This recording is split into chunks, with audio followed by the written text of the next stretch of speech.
how to add a subscription form to a website in SendGrid.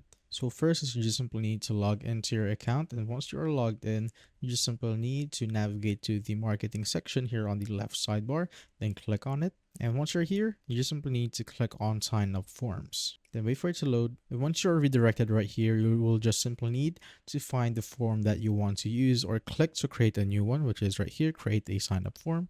So once you're done creating your subscription form, you will see this option right here on the top, which says share code. You just simply need to click on that. So if you want to add this to a website, you just simply need to select the direct embed right here. So copy and paste this code anywhere in your website to display the form. So you just simply need to copy this. Then you will need to open your website's HTML code or your website's content management system. And once you're there, you just simply need to copy the copied code right here into the HTML where you want the form to be displayed. Once that's done, you are good to go. And that is how you basically add a subscription form to your website in SendGrid.